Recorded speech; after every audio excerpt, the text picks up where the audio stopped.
अस्सलाम वालेकुम friends. Story start करने से पहले subscribe my channel, like my video और अपने फ्रेंड्स के साथ ज़रूर शेयर कीजिएगा। अब हम चलते हैं अपनी स्टोरी की जानिब। जुनून इश्क पार्ट नंबर 37। जब नुमान कहता है कि इरफा को मुझ में कभी भी कतई कोई दिलचस्पी नहीं थी और अगर इतना सब कुछ ना हुआ होता, सब मुझे बताया गया होता पहले ही, तो मैं ऐसा नहीं होने देता। और अगर इरफा आपसे मोहब्बत करती थी, मैं इस रास्ते से हटने के लिए तैयार था और मैं इरफा से सच्ची मोहब्बत करता था। और मोहब्बत कभी भी ख़त्म नहीं हो सकती जो आपकी पहली मोहब्बत हो। वो मोहब्बत हमेशा ताहयात आपके दिल में ही रहती है। लेकिन अगर आपके नसीब में ना हो तो शुक्र इसी में ही आप मनाएं कि आपको जो नहीं मिला उसमें भी कुछ बेहतरी होगी खुदा की तरफ से। अहमद ये सारी बातें सुन के बहुत उसे गुस्सा आ रहा होता है, क्योंकि वो कहता है इरफा मेरी मोहब्बत है और किसी और के दिल में वो कैसे हो सकती है। फिर अहमद ने कहा कि अच्छा, तो मुझे कभी भूल नहीं सकते यार, कैसे ही भूल सकता हूँ, मेरे बचपन की मोहब्बत थी, वन साइडेड लव स्टोरी। मैं अपने बच्चों को सुनाऊंगा मैंने कभी किसी से वन साइड लव स्टोरी की थी, बट वो मुझे ना मिल सकी क्योंकि वो किसी और को पसंद थी। इतने में अभी इरफा भी आ जाती है अहमद को बुलाने के लिए, क्योंकि इरफा की दादी यानी कि अहमद की दादी अहमद को बुला रही होती किसी काम के लिए। अहमद आप यहाँ बैठे हुए हैं? हाँ, क्या हुआ? दादी आपको बुला रही है। अच्छा, मैं आता हूँ 2 मिनट में। अच्छा ना, जल्दी आ जाए ना। नुमान ये देख कर कि इरफा इतना कॉन्फिडेंटली बात कर रही है, अहमद को कहता है कि आप भाई हैट्स ऑफ यू कि आपके साथ इरफा इतना कंफर्टेबली बिहेव कर रही है। इरफा जब घर में हुआ करती थी इतना कंफर्टेबल बिहेव तो मेरे से भी नहीं किया करती थी। लेकिन अहमद फिर उसे टोक के कहता है कि अब ये मेरी बीवी है और अब जैसे ही आपको पता है कि लड़कियां पहले बहुत ज़्यादा सहमी हुई होती हैं, डरपोक होती हैं, शादी के बाद वो बहादुर हो जाती हैं, वो लड़ना तक शुरू कर देती हैं। इरफा ये सारी बातें सुनकर उसे गुस्सा चढ़ रहा होता है। अहमद आप हमारी पर्सनल बातें किसी और से शेयर नहीं कर सकती। नुमान उधर ये सब देख कर तालियां बजाना शुरू कर देता है। इरफा तुम लोगों की पर्सनल लाइफ, पर्सनल इश्यूज सज की बारी जाए। अच्छा, हम अब न्यूली वेड कपल को हम इतना परेशान ही करते। अच्छा अहमद भाई, अब हम जा रहे हैं, सही है, तो आप इंजॉय कर लीजिए, ठीक है। उस वक्त अहमद इरफा का हाथ पकड़ के बोलता है कि तुम्हें इस वक्त यहाँ आने की क्या ज़रूरत थी? क्यों? दादी ने मुझे बुलाया था तुम्हें बुलाने के लिए, मैं तुम्हें ही बुलाने आई थी और यहाँ तुम अपनी पर्सनल बातें दुनिया के सामने ऐसे पेश कर रहे हो। बाय द वे, अभी तो तुम्हें बुरा लग रहा है, लेकिन उसके साथ इतने सालों से तुम थी तो तुम्हें बुरा नहीं लगा। इरफा कह रही थी कि तुम्हारे गंदे दिमाग की जो गंदी सोच है ना, इसका मैं कुछ नहीं कर सकती है अहमद। तुम्हें मुझ पर शक करना है तो तुम कर सकते, तुम्हें इजाज़त है, ठीक है। उधर इरफा अहमद को बोलती है कि तुम्हें दादी बुला रही है, तुम्हें आना है तो आओ, नहीं आना तो मत आओ, मेरी बला से मैं वापस जा रही हूँ।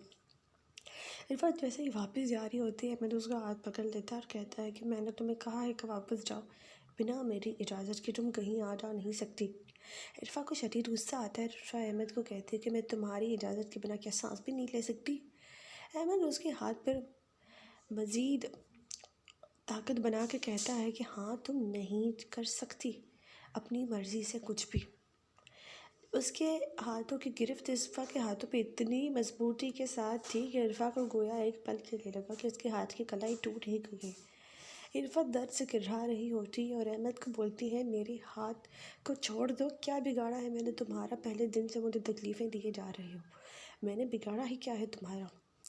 अहमद कहता है तुम्हारा वो मंगेतर इतने घंटे तक मुझे तुम्हारी तारीफ़ों के पुल बांध रहा था और फिर कह रहा था कि तुम्हारी मोहब्बत वो तायात अपने दिल के पास रखेगा।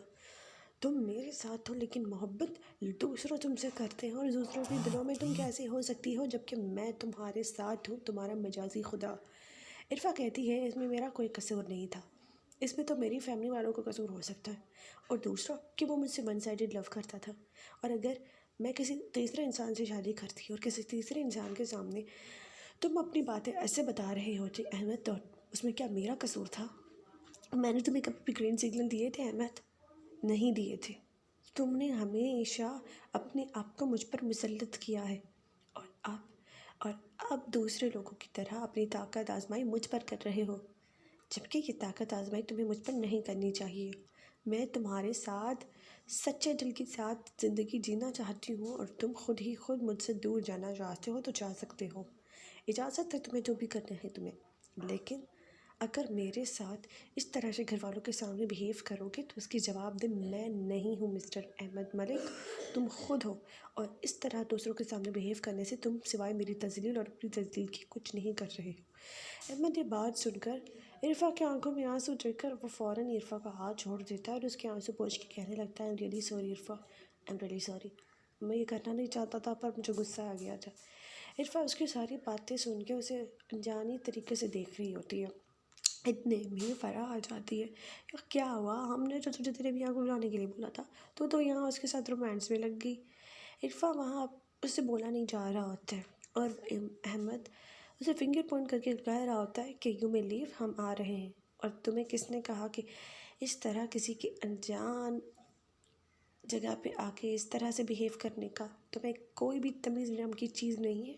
वो अब फ़राह को डांटने लग जाता है, सर इस ऑफिस में भी आप मुझे डांटते थे, इरफा को नहीं, यहाँ भी आप मुझे ही डांटे जा रहे हो। मैं तो ये देखने आई थी कि आप आ रहे हो कि नहीं आ रहे हो। अम्मी वालों ने कहा था अगर आपको नहीं आना तो बताइए, मैं ही वापस जा रही हूँ, उनको बोल देती हूँ आप नहीं आ रहे हो। और हाँ इरफा, तुम ना रेडी होके बैग्स पैक करके आ जाना, तुम्हारी अम्मी वाले ना तुम्हें आज ले जाएंगे अपने साथ। इरफा तुम जा रही हो, यही बात तो बताने के लिए आई थी मैं, और आप ऐसा बिहेव कर रहे हो। एक मिनट रुको फ़रा, इरफा कितने दिनों के लिए जा रही है जो अपने बैग्स पैक करे? पूरे एक हफ्ते के लिए। वो क्या है तब तक नुमान आ जाता है और उसकी बात को काट के बोलता है, यार अपनी शादी के बाद ना अपने मन से नहीं निकालता बंदा, फिर हम ना इरफा को जा रहे हैं, ऐसे उसकी रस्म भी हो जाएगी, वलीमा, और फिर हमारा इवेंट भी हो जाएगा। तो इसलिए हमने सोचा है कि इरफा को एक हफ्ते के लिए हम वापस ले जा रहे हैं, और फिर जब इरफा आएगी तो हमारी शादी भी हो चुकी होगी। मतलब अरे मेरी और फ़रा की, हम दोनों की मंगनी कल ही हो गई थी, हम तो आज मिठाई देने आए थे आपको, मिठाई खिलाने के लिए बाओ। तो सच में तुम लोग शादी कर रहे हो? फिर इरफा क्यों जाए इतने दिनों के लिए मुझसे दूर? हाँ भाई, लेकिन क्या कर सकते हैं, ये बड़ों का फैसला है, किसी का भी फैसला हो, मैं ये मानने से हाजिर हूँ कि किसी की शादी के लिए मेरी बीवी एक हफ्ता घर से बाहर रहे, दूर नहीं जा सकती, ठीक है।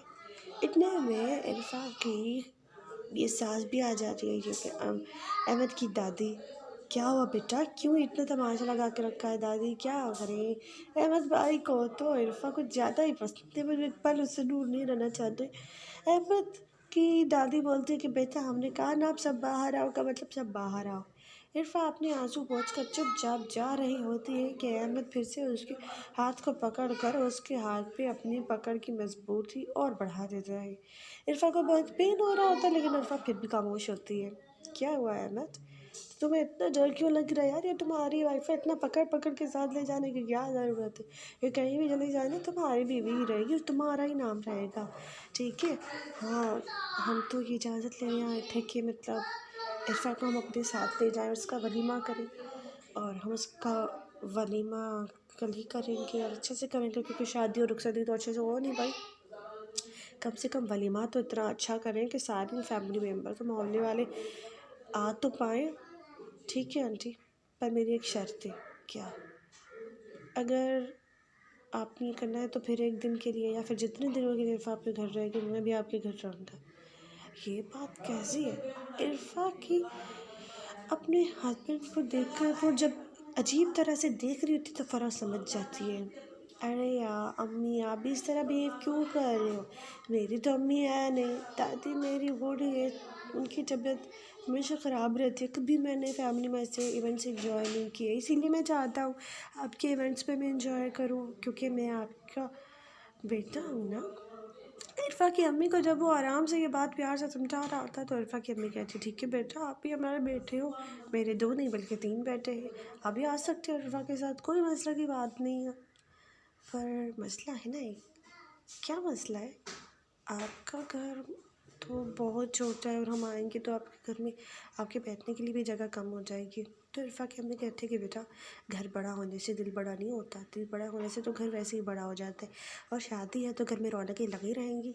तो भाई साहब आपकी तरफ से आप तो आ नहीं पाएंगे और दादी की तबीयत हमेशा ख़राब ही रहती है, तो फिर आपके घर से इरफा और अहमद आ जाएंगे। सही है, तो अभी मैं अपने बैग पैक करके आ जाऊँ? अहमद जैसे तैयार ही बैठा होता है अपने बैग पैक करने का। हाँ बेटा, आप बैग पैक करके आ जाइए और हमें और इरफान अपनी गाड़ी में आ जाएंगे, ठीक है? आपको बिल्कुल कोई तकलीफ़ नहीं देंगे। अहमद वहाँ से इरफा का हाथ छोड़कर चला जाता है। इरफा ये सब देख कर फरा कि क्या हो रहा है। इरफा फरा से कह रही होती है, अरे यार क्या बताऊँ, एक तो मेरी शादी इतनी जल्दबाजी में हो रही है, ऊपर से मुझे नहीं लगा था कि इतनी मंगेजी की शादी होगी, किस्मत का खेल ही है ये। और यार मेरी बुआ आई कब से तेरे घर स्टार्ट लगी, अरे कल ही आई थी। अहमद की शादी के बाद नोमान को तो मतलब कि शादी के लिए आग ही लगी हुई थी। उसने कहा मुझे तो शादी करनी है। तुम्हारी फ्रेंड ने की तरह क्या मतलब तुमसे तो करनी है, क्योंकि अब उसने शादी कर ली, ज़िंदगी में आगे बढ़ गई। यार मैं भी तो आगे बढ़ना चाहता हूँ ना ज़िंदगी में। यार एक बात बताओ, नोमान ना मुझे बिल्कुल पसंद है, लेकिन क्या करूँ, फैमिली वालों का ये है कि तुम्हें इससे शादी करनी ही पड़ेगी। तो ठीक है यार, जो ज़बरदस्ती तेरे पे चल रही थी अब वो मेरे पे चल रही है, क्या ही कर सकते हैं। नुमान की जॉब लगी। यार वो जॉब के लिए इंटरव्यूज़ तो दे रहा है, लेकिन अभी जॉब नहीं लगी। अभी वो कह रहा है कि वो शादी के बाद वो जॉब का कुछ सीन देख लेगा। अगर तुम्हें बुरा ना लगे तो मैं अहमद से बात करके देख लूँ उसकी जॉब के लिए, क्या सही रहेगा? अरे यार ये तो बहुत अच्छी बात कही है तुमने, अगर ये तुम कर सको तो प्लीज़ कर लेना। तो ये तो इरफा सोच रही होती है। फ़राह जब उसे कहती है कि यार 6 महीने पहले तो मैंने तुम्हारे लिए कहा था यार तू जॉब कर ले, तेरे लिए मैं बात कर लूँगी, और फिर मैंने तेरे को जॉब दिलवाई थी, और यार देखो वक्त का तकाज़ा कि तुम मेरे हबी को जॉब दिलवाओगी ना, होने वाली हबी को। फिर वह हंसने लग जाती है। अहमद जहाँ वहाँ अपने कुछ पैकिंग्स कर रहा होता है और फ़राह कहती है यार तू भी चली जा अहमद के साथ ना, अपनी अहमद भाई के साथ ना अपनी पैकिंग कर ले। पहले वो अहमद कहती है, फिर वो याद करके भाई भी बोलना स्टार्ट कर, यार पहले तूने अहमद बोला, फिर भाई। यार तुम्हारी अभी को ना पता नहीं क्या हो गया, उसको तो तुम्हारे सिवा सारी लड़कियां अपनी बहन ही रखती है। तो उस दिन भी तुम्हारा अभी ना मुझ पर काफ़ी नाराज़ हो रहा था और कह रहा था क्या तुम मुझे इस तरह साउंड नहीं कर सकती, मैं तुम्हारा बॉस हूँ, कंपनी का एमडी हूँ, तुम मुझे अगर दूसरे रिश्ते से बुलाना चाहती हो तो भाई कह के बुला सकती हो। सही है, तुम्हारा कोई भाई नहीं है और मेरी कोई बहन नहीं है। यार तुम्हारा हस्बैंड कुछ भी कहो ना, बहुत लॉयल और अच्छा इंसान है, तुम्हें ना उसकी कदर करनी चाहिए। इरफा ये सारी बातें सुन के एक ठंडी आह भरती है और फिर वापस चली जाती है रूम में। जब वो रूम में आती है तो रूम लॉक होता है, वो दरवाज़ा बजाती है। कौन? अरे मैं इरफा हूँ, प्लीज़ दरवाज़ा ऑन कर दो। अच्छा ठीक है। वो दरवाज़ा खोल देता है। इरफा जैसे ही रूम में आती है वो दरवाज़ा वापस बंद कर देता है। ये आपने क्या किया, रूम लॉक क्यों किया? अरे यार घर में इतने सारे लोग अजीबोगरीब तरीके से चल रहे हैं, किसी को किसी की प्राइवेसी का अंदाज़ा ही नहीं है। मैंने सोचा हम रूम को लॉक कर देते। अब लोग क्या सोच रहे होंगे हमारे बारे में। एक तो तुम्हें डरती कितना हो इरफा, हम थोड़ी ना गर्लफ्रेंड बॉयफ्रेंड है, शादी की है, बकौले निकाह किया है हमने, वैलिड है हम एक दूसरे के लिए। अभी भी तुम लोगों से डर रही हो। लोगों से तो लोगों से, तुम मुझसे भी डरती हो इरफा। ऐसे हम अपने रिश्ते को आगे कैसे बढ़ाएंगे इरफा? इरफा ये बातें सुनकर और भी ज़्यादा उसके हाथ पाँव ठंडे हो रहे होते।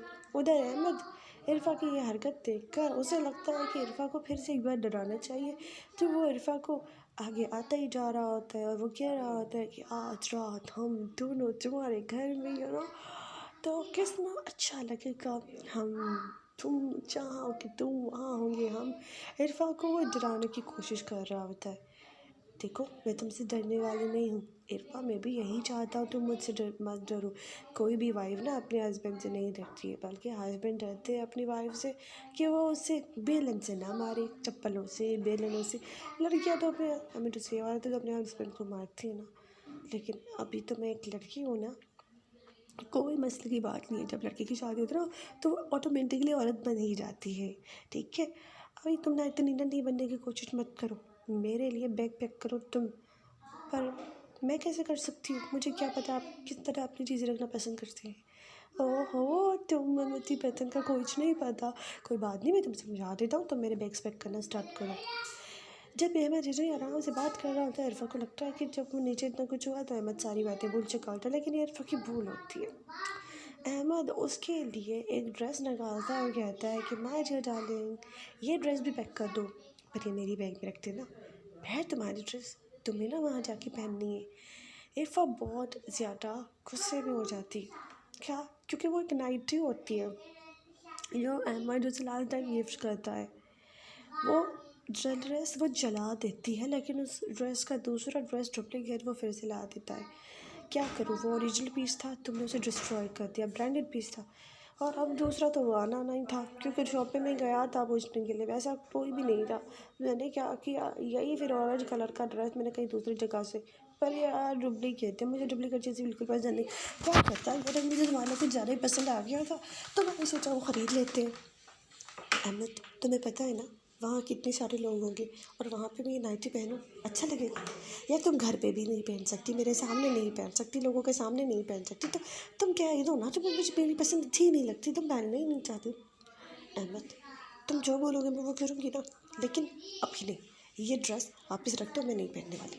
तुमने मेरी बात नहीं मानी, तुम मुझे अपनी शौहर नहीं समझती। तुम्हारे लिए यही पेनल्टी है कि ये ड्रेस तुम्हें अपने घर वालों के सामने पहननी ही पड़ेगी। नहीं